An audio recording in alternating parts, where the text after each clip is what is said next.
Vamos então fazer a nossa prece.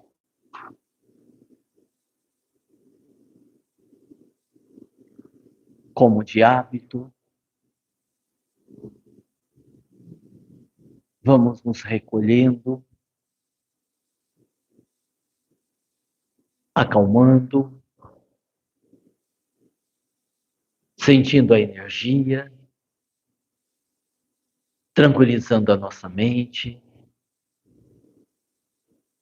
e deixando-nos envolver pelo clima, pela vibração, para que possamos, a partir daí, estarmos sintonizados com a casa Caminho de Damasco.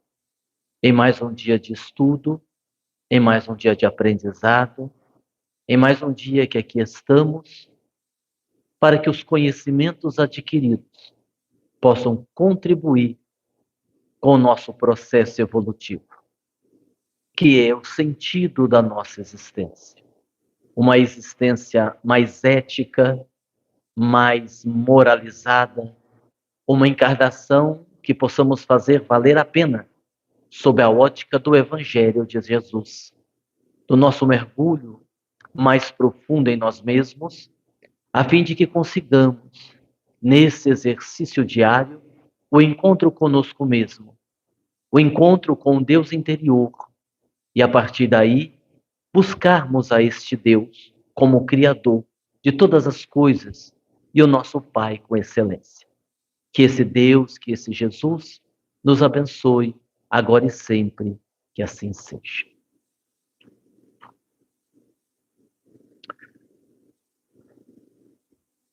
Nós vamos, na noite de hoje, falarmos um pouquinho mais sobre a mediunidade. Hoje o tema percalços da mediunidade.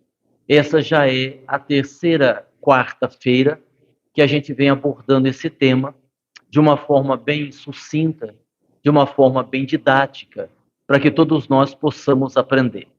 Eu vou me permitir, e vez ou outra eu faço isso, narrar algumas experiências pessoais na área do livro, da psicografia do livro, porque acreditamos nós que os exemplos, as referências que nós temos perto de nós acabam nos ajudando bastante na compreensão e no entendimento do processo daquele chamado mediunidade que todos nós estamos a desempenhar.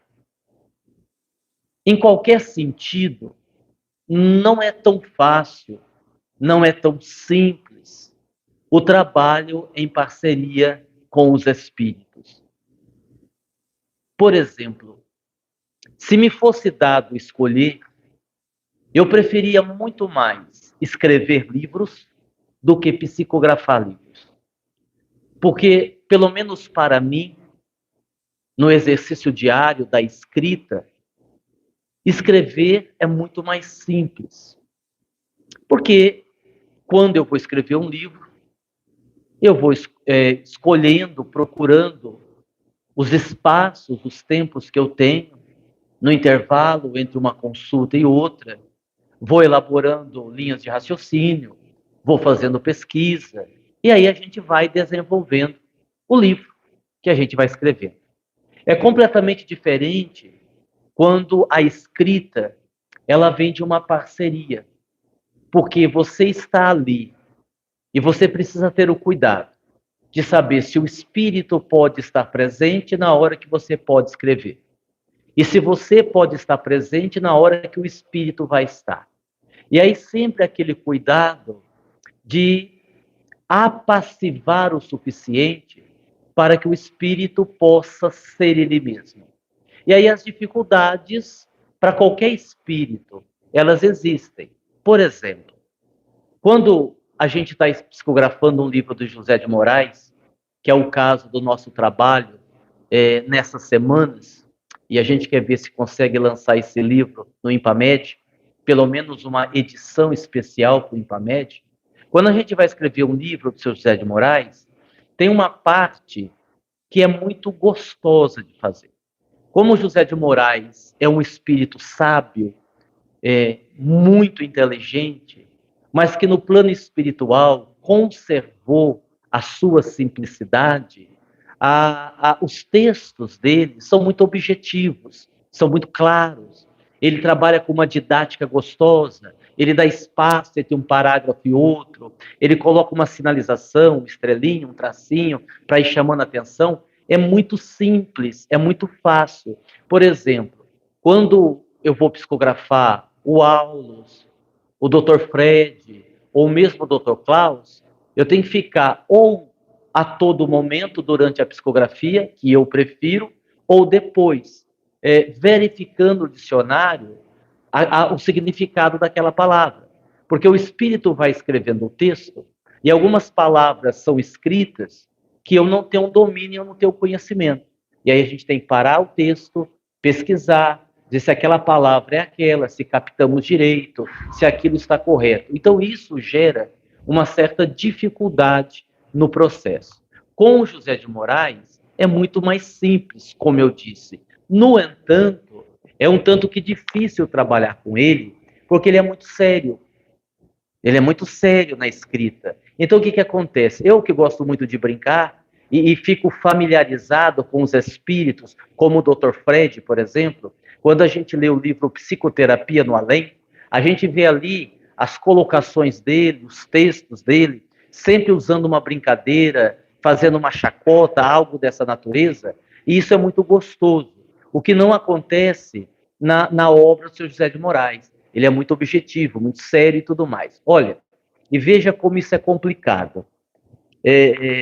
Sempre é um aprendizado. Outro dia eu disse assim para o Lindomar, olha, se você encontrasse o José de Moraes por aí, veja lá com ele se ele está satisfeito com o trabalho, se está bacana, se está legal, que eu tenho dedicado muito. E aí ele me disse assim, olha, encontrei com ele. Ele disse que o trabalho está satisfatório. Eu digo, nossa, só? Né? Achei que o trabalho ia estar excelente, maravilhoso. E aí ele disse assim, olha, ele pediu para dizer para você fazer um favor para ele. Pois não. Para você parar de tentar adivinhar o que eu vou escrever no próximo capítulo. Que toda vez que você fica tentando adivinhar como vai ser o próximo texto, você atrapalha na construção do pensamento. Você só senta e escreve. Beleza, tudo bem, obrigado. Né? Jesus abençoe. Né? Então, assim, está certo, era isso que a gente precisava, uma referência do Espírito por conta do texto. Então, assim, a gente iniciou fazendo essas considerações para dizer que a mediunidade, ela requer esses cuidados, por mais que a gente esteja se dedicando, e isto vale. Como eu disse, eu estou usando o exemplo da psicografia, porque é uma área que eu trabalho com uma certa frequência. Mas vale para as nossas reuniões de terça com o Klaus, vale para as reuniões de domingo na mediúnica, para as sessões de quinta-feira que os médiuns participam. Esse cuidado na assimilação do que o Espírito está dizendo, na forma como nós encaixamos o pensamento do Espírito, porque não podemos esquecer, o Espírito utiliza a nossa bagagem, utiliza o nosso conhecimento, utiliza o nosso vocabulário, mas em essência o raciocínio é dele. Em essência o pensamento é dele. Então existe uma linha muito tênue para esta separação da bagagem que o espírito usa, que o médium possui, mas em essência a comunicação é do espírito. E o médium, muitas vezes, e é natural que isso aconteça, quando o espírito vem e se emociona na comunicação. Aí pode surgir uma dúvida. Mas quem é que está emocionado? Quem é que está chorando? É o espírito que está dando a comunicação? Ou é o médium que foi tocado por aquela emoção do espírito e acabou chorando? Então, pode ser um, pode ser outro, ou pode ser os dois.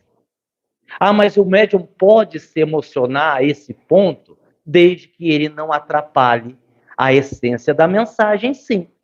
Agora, se o médium ele se emociona a ponto de entrar num choro convulsivo por parte do médium, atrapalhando o que o espírito vai dizer, aí ele criou um problema. Mas se o médium se emociona com a colocação do espírito, não. Aí, tranquilo, a coisa vai funcionar de uma forma mais satisfatória usando aqui a expressão do seu José de Moraes. Então, são esses percalços, são essas dificuldades que todos nós vamos enfrentar quando queremos fazer um trabalho sério. É claro que a mediunidade feita de qualquer jeito, ou a mediunidade feita como dá, como é possível, vamos ir fazendo, o que dá para fazer a gente faz, também faz, mas não é aquilo que os espíritos esperam de nós. Eles esperam, digamos assim, um trabalho um pouco mais responsável, um pouco mais cuidadoso. E aí, assim, a gente consegue produzir alguma coisa de bom. Tem que haver esse esforço, tem que haver essa dedicação, assim por diante. Porque eles são assim. Na terça-feira, isso foi José de Moraes que disse. Na terça-feira, e eu até comentei com o pessoal da terça-feira, eu cheguei aqui no centro para psicografar 6h30 da manhã. 6h30. Dr. Klaus já tinha feito uma reunião 6 horas da manhã na sala para definir o que ia acontecer naquela terça-feira. Como estavam os trabalhadores, quantas pessoas seriam atendidos, qual era o esquema, inclusive o nordestino já estava rondando os quarteirões 6 horas da manhã, verificando se havia risco de algum ataque espiritual, colocando os mecanismos de defesa, preparando a atividade. E algumas horas depois, portanto, 8h30, 9 horas da manhã, já estavam começando a chegar os espíritos desencarnados que seriam atendidos pela mediunidade às 12h30 da tarde. Então, assim, a dinâmica que os espíritos usam de disciplina, de dedicação, ela é muito ativa, ela é muito séria. Então, a gente tem que corresponder com essas preocupações que devem ser. Então, por exemplo, quando a gente está falando de um livro, a gente tem, assim, algumas situações interessantes. Nós podemos ter as influências e as dificuldades externas, como, por exemplo, o movimento dos espíritos obsessores. Foi uma coisa curiosa que aconteceu na última quinta-feira, que nós estávamos fazendo a sessão, e como tínhamos a mesma quantia de dialogadores e de médiums, aí eu não trabalho, né? Sim, não trabalho na doutrinação, né? Eu fico na coordenação. Vendo que tudo estava correndo tranquilamente, eu me recolhi e fiquei ali em oração, e os médiuns trabalhando. E aí os médiuns, do lado de lá da parede, os dialogadores, os médiuns que estavam do lado de lá, começaram a reclamar de uma pressão espiritual. Eu digo, mas que coisa interessante. Então, essa sala está com um problema de estrutura, porque os médios do lado de lá estão passando mal, os médios do lado de cá estão tudo bem. Olha o que está acontecendo, né? Vai ver que esses médios do lado de cá estão mais pesados, estão mais carregados, e os médios daqui estão melhor. E aí, né, até foi a Carla que chamou a atenção, observou assim, olha, nós estamos perto aqui da mesa, porque eu estou trabalhando aqui na sessão mediúnica, nós estamos aqui perto da mesa onde o livro está sendo produzido, e está vindo uma pressão enorme do lado de cá. E aí então a gente parou a sessão e fizemos uma rodada de incorporação, focando o livro. Aí uma série de espíritos comunicaram que estavam, obviamente, tentando atrapalhar, e aí foram devidamente encaminhados. Então, externamente, a gente tem influência dos espíritos que não querem o processo, a própria influência do meio, quando você encontra pessoas que torcem contra, a influência de encarnados, Eu estava uma vez psicografando um livro, e esse livro era do Dr. Klaus. E por 2 dias seguidos, eu não conseguia estabelecer conexão com ele. Nós sentávamos, começava a psicografia, o fluxo de pensamento vinha e depois desaparecia. O fluxo de pensamento vinha, a gente começava a construir o raciocínio, em parceria com o espírito, o fluxo evaporava, saía. Tentamos um dia, não deu certo, bom, vamos deixar para amanhã, talvez tenha algum problema. Tentamos um segundo dia, também não deu certo, aí o Dr. Klaus falou assim, vamos suspender um pouco a psicografia. Eu disse, está bem, nós estamos tendo muitas interferências que estão atrapalhando. E eu disse assim, dos obsessores? Ele disse, não, de alguns encarnados que não gostam de você. eles estão vibrando contra. Encarnados, eles estão vibrando contra, está interferindo no processo. Vamos dar um tempo, vamos fazer uma limpeza no ambiente, daqui a alguns dias a gente volta. Influência externa.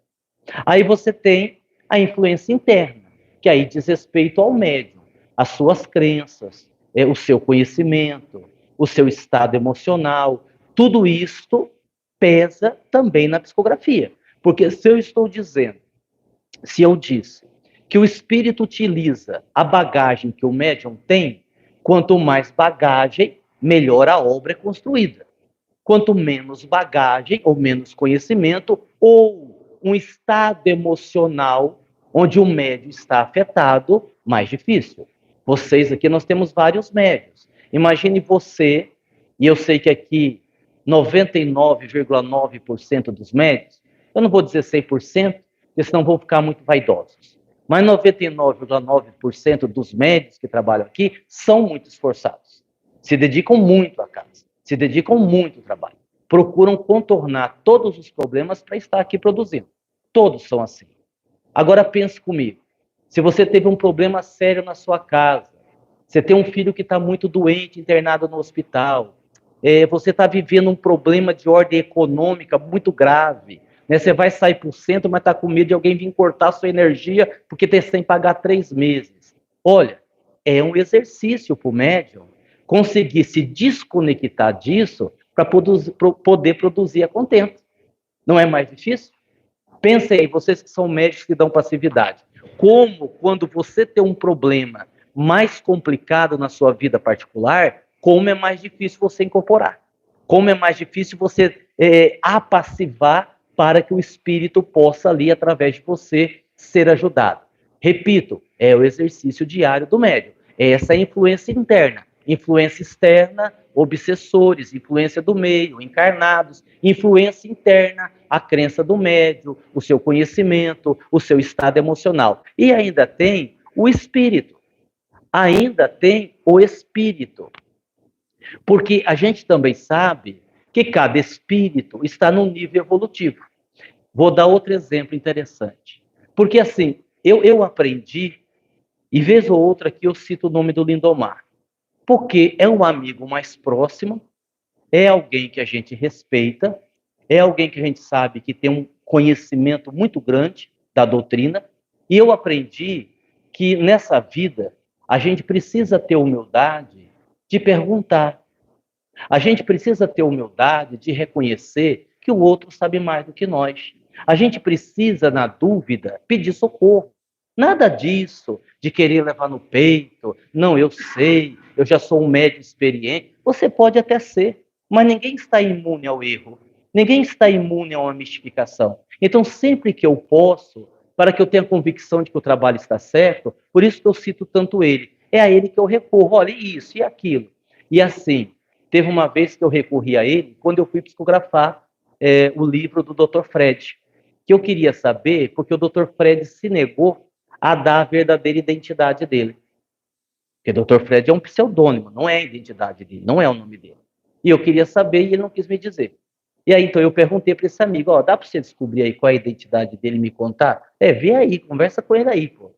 E aí, se passou um tempo, e aí ele me disse assim, o Lindomar, vou dizer 2 coisas para você. Vou dizer uma coisa para você, que é muito mais importante do que você saber a identidade. Deixe esse negócio de nome do espírito para lá. Tome muito cuidado no tom das brincadeiras. Eu disse, como assim? Olha, o espírito está pedindo para, na execução do livro, que você pondere as brincadeiras. Porque o espírito, ele é leve na sua escrita. Ele escreve brincando. Ele escreve coisas sérias fazendo brincadeira. E como ele sabe que você também é muito brincalhão, se você não vigiar a parte anímica, você pode entrar demais na frequência e a piada, a brincadeira, ser num nível que não pode ser. Então ele pediu para você segurar aí o teu ímpeto de fazer palhaçada, para você fazer palhaçada nas palestras, no livro para você deixar as palhaçadas serem só dele, para você não se meter. Legal. É isso? É isso que é importante. A identidade não é importante. Ok, então vamos para o trabalho. Entenderam? Agora, a gente poderia escrever os livros sem nada disso? Poderia. Poderia, não tem problema nenhum. Só que aí você tem mais chance de ter processos anímicos, você tem mais chance do trabalho sofrer uma interferência, talvez uma mistificação, ou mesmo que não seja uma mistificação, aqueles momentos em que você não consegue captar com clareza o que o Espírito está lhe dizendo para escrever. Então, são os cuidados que a gente deve ter, os percalços naturais no campo da mediunidade. Quando nós falamos sobre o Espírito, é preciso que a gente pense o seguinte: o Espírito vai falar, ou ele vai escrever um livro. Dúvida. O Espírito vai falar por ele mesmo, ele está representando uma equipe, ou ele vai escrever com base na doutrina? Porque também é um critério que precisa ficar claro. A gente se lembra, isso que eu vou dizer não é novidade, que André Luiz, ao escrever as suas obras através do Chico, ele tinha uma equipe que, digamos assim, fiscalizava a obra. E Emmanuel encabeçava essa equipe. Então, André Luiz escrevia, por exemplo, um livro, isso aconteceu, eu não me lembro qual dos livros da coleção de André Luiz, 400 páginas. Submeteu-se à avaliação de Emmanuel. Emmanuel olhou, tira isso, isso tira, isso tira, isso tira, isso tira, ficou metade. Isso aqui não pode dizer agora, isso aqui vai assustar o público, isso aqui é bom, mas não é o momento ainda, pronto, agora o resto você pode escrever. Então, o espírito pode escrever sob a tutela de uma equipe, a equipe vai avaliando o trabalho. Como o espírito pode escrever por ele mesmo, que o que mais tem hoje em dia é espírito desencarnado querendo falar e escrever. E se ele tiver um médium e o médium quiser, não precisa de centro espírita. Se o médium quiser sintonizar, ele sai por aí escrevendo. Tanto é que hoje a pessoa monta lá na internet um canal e dá passividade aos espíritos, você tem um monte de mensagem de tudo quanto é tipo de espírito, e se você for pesquisar na internet, tem um monte. Bom, aí o espírito está falando por ele mesmo. Pode. Mas quem é que vai proibir? Tem um médium, tem um espírito que quer falar. Ou você tem um médium, tem um espírito que quer escrever, pronto. Quando o espírito vai escrever ou falar, em nome da doutrina espírita, aí tem que ter uma conexão com a doutrina. Por exemplo, a gente realiza o IMPAMED. Espíritos falam do IMPAMED, não só no final. Nós tivemos em um dos anos, e todos devem se lembrar, uma palestra de 50 minutos, realizada pelo Dr. Hans. O Dr. Hans, e saiu no programa, desde o começo, não é que ele veio de improviso, não. Dr. Hans faria uma palestra, nós convidamos, e Dr. Hans incorporou, e fez uma palestra de 50 minutos. E depois, que legal isso, não sei se vocês se lembram, ele divulgou o livro dele, né, Saúde e Plenitude, terminou a palestra, Lindomar continuou incorporado, desceu do púlpito, sentou na mesa, incorporado, e todas as pessoas que compraram o livro receberam a dedicação do próprio Dr. Hans.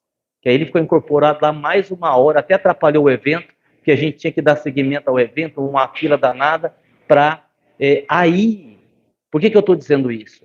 Aí tem que existir, por parte do espírito, uma vinculação com a doutrina espírita. Nós estamos num evento espírita, divulgando as ideias espíritas. E se qualquer espírito vai falar, ele pode falar de filosofia, ele pode usar os exemplos que ele quiser. E o orador também, se for o caso do orador, não precisa nem ser o espírito. Mas em algum momento precisa haver a conexão com a doutrina espírita, porque trata-se de um evento espírita, que é um outro cuidado que também nós temos que ter, a depender de onde nós estamos e a depender do objetivo, da finalidade daquele evento. Uma outra coisa importante que a gente separou aqui, o espírito pode rastrear o médium, como o médium pode rastrear o espírito. Ou seja, a coisa acontece dos dois lados. O espírito vai se apresentando para o médium e fazendo uma proposta de trabalho. E o médium fica com a incumbência de decidir ou não sobre a realização da atividade. Por parte dos benfeitores, nunca haverá uma imposição. Nunca haverá uma coisa assim, olha, você vai fazer e pronto. Olha, o trabalho pode ser feito. Você quer? Né? Vamos começar? Você deseja? Você prefere que não? E o médium vai ter sempre a liberdade de querer, de não querer. Quantos médiuns começaram conosco? E ó, desde que eu estou aqui, há 30 e tantos anos, nós já dá para encher um umbral. O tanto de médico que passou e foi embora, né? Que não quis ficar. Enche o umbral e ainda sobra médium. É escolha. É escolha.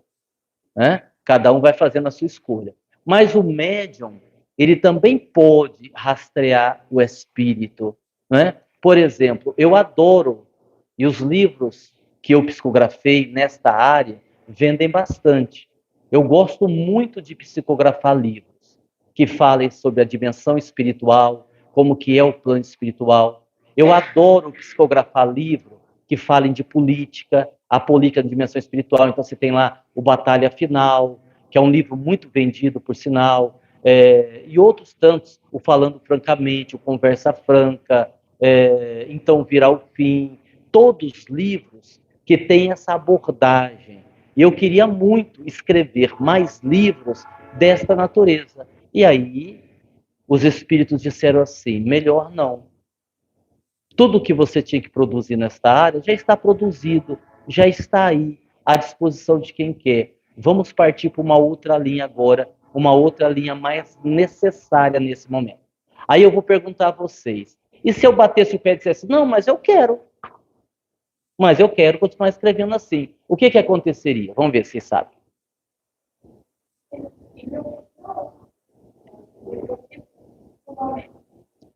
Mas aí, não. Mas a questão nem é o espírito em si. Porque, veja, nesse exemplo que eu dei, o espírito não quer escrever nada. Ele não vai escrever nada. Ele só veio dizer assim, ó, tá bom as obras dessa natureza, por enquanto não precisa, por enquanto não é o caso, vai escrever livros de outra natureza. Então, ele não disse que vai escrever. Ele só disse, ó, melhor não. E se eu insistir?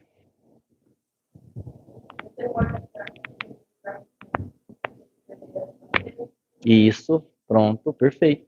Eu vou rastrear ela perguntou assim, se eu iria então conectar mentalmente com algum outro espírito que desejasse escrever isso. Perfeitamente, exatamente isso. Não quer dizer que sairia um trabalho ruim. Não quer dizer que o trabalho estaria comprometido. Os benfeitores deram uma sugestão. Ó, faz não. Não, mas eu quero fazer. Vamos sintonizar com o espírito, só que aí tem um problema. Esse espírito, ao escrever, teria que passar pelo crivo do bom senso. Porque aí seria o espírito que deseja escrever sobre isso. E quais os critérios que o espírito vai usar? Os critérios da doutrina espírita? Os critérios estabelecidos por Allan Kardec? Ele vai escrever dentro daquilo que a doutrina espírita... Não, ele é um livre pensador. É um espírito que é um livre pensador, ele vai escrever o que ele acha. Inclusive, ele vai fazer até algumas previsões de algumas catástrofes que provavelmente vai acontecer no mundo e no Brasil. E vamos imaginar que ele tem essa condição. Vamos imaginar que o espírito não é um enganador. O espírito realmente tem esse conhecimento. Porque nós temos aqui na Terra médiuns de premonição. Muitos médiuns, a maioria deles perturbados, é verdade, né? E perturbam porque querem ganhar dinheiro com isso, né? Mas nós temos muito médios de premonição, a gente vê alguns médios lá na internet que prevê um monte de coisa que acontece. Eu, por exemplo, quando quero saber se vai chover ou não, eu vou ver o que a Chaline está falando. E a Chaline é maravilhosa, ela acerta todos, né? É a minha média de confiança, né? Então vamos imaginar que o espírito tenha essa condição, essa característica. Beleza. Só que aí você começa a esbarrar em outros problemas. Bom, então provavelmente a equipe do Caminho de Damasco não vai aprovar. Né? Se o espírito vai falar o que quer, vai dar a opinião dele, né? Fazer previsão, isso aí é meio perigoso, porque isso aí não pode não dar certo. Previsão é sempre uma coisa arriscada, ainda que o espírito acerte, sempre uma previsão é no campo da subjetividade, porque aquilo que está previsto para acontecer pode não acontecer pela intervenção dos benfeitores, aquilo que poderia acontecer pode não acontecer por interferência dos malfeitores, e aí quem previu fica de mentiroso. Aí fica de mentiroso. Vocês entenderam? Por exemplo, outro dia eu vi um vidente prever quem é que ganharia o Big Brother. Ele previu e errou. Mas ele não errou, ele acertou. É que ele não contava que a Globo ia ajudar o outro. Né? Aí não há médium de premonição que consiga acertar. Com essas interferências que existem de obsessor, assim por diante, aí não tem jeito. Deu para entender? Pergunte.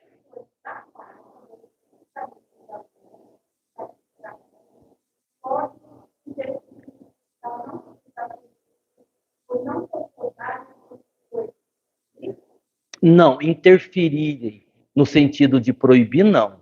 Eles interferem no sentido de recomendar que não. E aí, aqui na casa ou em qualquer outro lugar, vai do bom senso do médium, né? Vai qual o critério que o médium vai usar. Ah, mas eu queria psicografar, porque esse livro vai vender bastante, esse livro vai ter um impacto. E já aconteceu isso aqui, inclusive, eu já comentei isso até muitas vezes, mas foi uma coisa que me marcou muito, porque foi uma coisa assim, que a princípio eu bati de frente maneira de dizer, né? Ninguém é louco para bater de frente com os benfeitores, né? Ninguém é ingênuo a esse ponto. Mas eu fiquei muito chateado, porque eu tive a possibilidade de psicografar um livro de um famoso, de um cantor, que se apresentou para escrever o livro, e eu tinha certeza que o livro ia vender muito, pela característica do espírito, e fiquei feliz da vida. E foi o Klaus que barrou o negócio. Barrou assim, respondendo a sua pergunta. Se você for fazer, não conte com o meu apoio. Você que sabe. Aí fica difícil, né? Aí fica difícil, né? Porque, né? E aí a gente ponderou, pensou. E disse, bom, se a equipe espiritual está dizendo que não, vamos deixar isso quieto. Isso aí vai dar problema no futuro. E aí a gente abandonou a ideia. Outro médium, por exemplo, poderia rastrear o espírito, porque o espírito queria escrever, queria contar da sua história, como morreu, por que morreu naquela tragédia, foi uma tragédia que o matou, morreu numa tragédia, numa queda de avião, queria contar a sua história, né? Enriquecer, seria uma história verídica, verdadeira, seria um conteúdo legal, como eu disse. E aí ele vai procurar um outro médico que esteja rastreando, e talvez a equipe desse outro médium não tenha tanto critério, vai, e aí vai produzir a obra, assim por diante.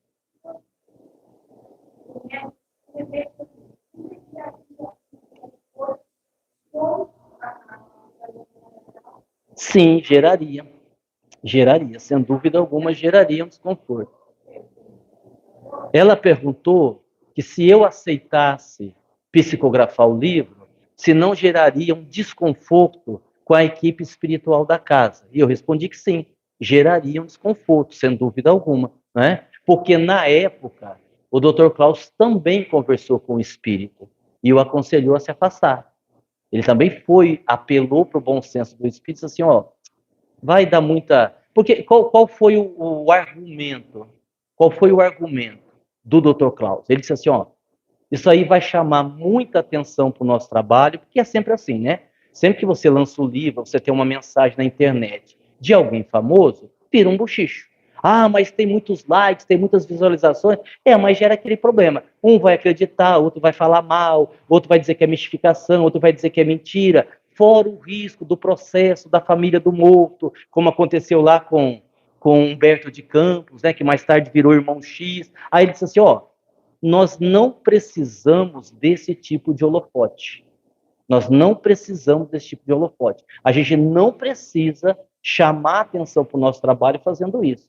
Então, assim, e ele disse outra coisa, e não está na sua programação psicografar esse tipo de livro. Não está na programação. Então, não há porquê. E aí, prevaleceu o bom senso, e aí a gente não escreveu. Sobre determinadas revelações do mundo espiritual. Aí é aquela história. Primeiro, tem que ter gosto pela coisa. Aí a gente volta um pouquinho. Eu particularmente gosto. Vamos escrever um livro, falar das dimensões espirituais? Tô pronto, vamos lá, né? Vamos falar como é que é a vida lá, se o espírito envelhece, se o espírito morre, né? Se o espírito troca de dimensão. Maravilha, adoro. Vamos escrever. Só que o médium também tem que ter cabeça para escrever isso. Cabeça. Porque você pega um médium da envergadura de Chico Xavier, e aí André Luiz vai escrever, descrevendo a cidade nosso lar, e ele não consegue. Ele encontra uma dificuldade. Não é, eu vou usar a expressão correta.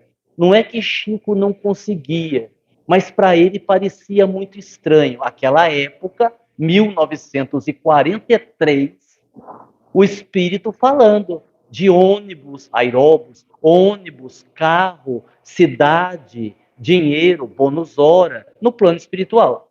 Porque até então a gente tinha o que trouxe Kardec, uma coisa bem superficial, as colônias, o espírito sobrevive, mas ninguém havia narrado cidade, trabalho. Então o Chico começou a ter dificuldade. Então vai André Luiz desdobrar o Chico toda noite, levava no nosso lar, mostrava as dependências, mostrava o aeróbus, mostrava as condições, trazia ele para o corpo. Desdobrava, levava no nosso lar, mostrava a cidade, para que ele pudesse ter na mente a imagem e conseguir colocar no papel exatamente aquilo que o espírito queria que ele colocasse. Então, o médium precisa querer, o médium precisa ter cabeça, ele precisa não ter determinados preconceitos, porque a gente sabe, e aqui não é uma crítica, é uma análise, a gente sabe que existe uma ala, digamos assim, do movimento espírita que é extremamente conservadora, né? Preto no branco, A mais B, Kardec e nada mais. O que passar de Kardec é fruto de perturbação, não pode nada. Então aí, se um médium tem essa concepção, vai ficar muito difícil para o espírito, através deste médium, escrever alguma coisa mais profunda sobre o mundo espiritual. Imagine vocês, um espírito querendo falar do trabalho dos espíritos que trabalham na Umbanda, lá no plano espiritual. Como é a reunião dos umbandistas, né? Dos espíritos ligados a Umbanda, as pombagiras, os Exus, né? Imagine um médium conservador psicografando o espírito dizendo, que tem Exu que trabalha no cemitério, que é vigia no cemitério. Mas por que um espírito vai trabalhar em cemitério? Qual é a lógica de um espírito trabalhar em cemitério? O que um espírito vai fazer em cemitério? Evitar roubo de ectoplasma. Evitar roubo de ectoplasma, certo? E aí, exatamente, se é um médium mais preconceituoso ou mais conservador, não vai filtrar, porque nós não falamos aqui ainda, mas indiretamente eu já comentei, que existe uma coisa chamada filtragem. Uma coisa é o que o espírito vai falar ou escrever, outra coisa é o que o espírito vai filtrar. Aí é aquela história, quanto melhor o espírito estiver, mais ele vai apassivar, mais fiel ele vai ser. Quanto o médium não está tão bem, em vários aspectos diferentes, a filtragem não é das melhores. E a filtragem não sendo das melhores, a obra tem o seu valor, mas fica ali algumas lacunas, algumas situações que podem não dar certo. Deu para entender até aqui? Deu para entender? Por isso, eu já disse isso outras vezes, por isso que, salvo exceção dos queridos amigos que nos chamam a atenção com a intenção de nos ajudar, a gente não acata, não lê nenhum tipo de crítica. Outro dia chegou, por escrito, um pacote assim, de críticas aos livros do Aguinaldo. A Carla falou para mim, o que faz? Abre? Não, joga fora. Mas não vai nem abrir, se você quiser ler, você lê, eu não vou. Para mim, pode jogar no lixo, não me interessa. Sabe por quê? Vou contar para vocês. Eu narrei aqui um pouco da dificuldade de psicografar um livro. Aí, quando você consegue passar por tudo isso, aí você entra num outro dilema, num outro problema, que é pagar o livro. que quando a gente lança um livro, eu estou falando aqui da editora Sintonia, as outras eu não sei. Com a editora Sintonia. Quando a gente lança um livro, a gente passa a viver uma vida infernal por 6 meses. Por 6 meses. Porque a gráfica só divide em 6 parcelas, é uma fortuna, você lança 1.000 livros, é 20 mil reais, é uma fortuna. Você não vende livro para pagar isso em 6 meses. O livro demora para vender. Aí você começa, né? Você quer, isso é pelo ideal. Você começa, quer divulgar, você tem que fazer palestra, você não consegue pagar, e vai vencendo o boleto. Desculpa a palavra, é um inferno, 6 meses.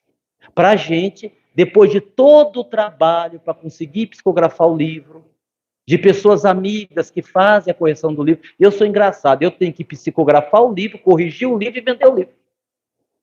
Eu tenho que estar em todas as etapas do livro, até vender o livro eu tenho que vender, certo? Aí, um Zé Mané, que mora lá no raio que o parta, manda um e-mail assim: Aguinaldo, você notou que na página 35 está faltando um acento no E? Ah, cara, vá. Não vou dizer para onde que ele deve ir, não, porque é falta de educação. Mas tenha dó. Tenha dó. Ah, mas às vezes passam erros de português no livro. Os escritores famosos, eles têm 9 revisões. Eu conheço editoras e escritores que o livro passa por 9 revisões. Aqui no Caminho de Damasco, passa por eu, mais outro e eu de novo. Aí passa por um outro que mais erra e piora o livro do que melhora. Aí tem que voltar de não estou falando quem é, não tem perigo. Eu estou assim, estou falando subjetivamente, fica tranquila. Qualquer coisa a gente culpa que é a Aline Paviani, que a Aline Paviani erra pra cacete pra digitar, a gente fala que é a Aline, não tem perigo não. Então assim, cara, e eu acho que a gente sempre tem que melhorar a qualidade do livro, a gente tem que melhorar tudo, melhorar os erros que passam, mas assim, a gente é pobre. Hein? Essa editora funciona há 17 anos por milagre de Jesus, né? Porque senão não era nem mais para ela estar aqui. Então, assim, por isso que eu digo aos médiuns, valorizem as críticas quando elas vêm de pessoas que realmente gostam de você. De médios mais experientes, médios mais velhos. Você acha que eu errei? Errou. Aqui você pisou na bola aqui, faz assim. Não se melindre, não, agradeço. Legal, valeu pela dica, eu vou tentar mudar isso. A gente precisa fazer isso. Porque, como eu disse agora há pouco, ninguém sabe tudo. A gente tropeça, a gente erra, a gente se equivoca. Vamos consertando isso, entendeu? Então, é assim que a gente deve fazer. Próximo item, está acabando já. Sim, isso é um fato. Há muitos escritores desencarnados que servem ao mal, sem dúvida alguma. E às vezes servem ao mal porque são maus mesmo, e às vezes servem ao mal porque são fantoches. Tem um movimento na internet, que eu tenho acompanhado, que assim, os caras que estão falando lá, os espíritas que estão falando lá, conhecem, falam umas coisas bonitinhas, direitinho, legal. Mas tem um objetivo por detrás: desmerecer e diminuir o valor das obras do Chico e de André Luiz.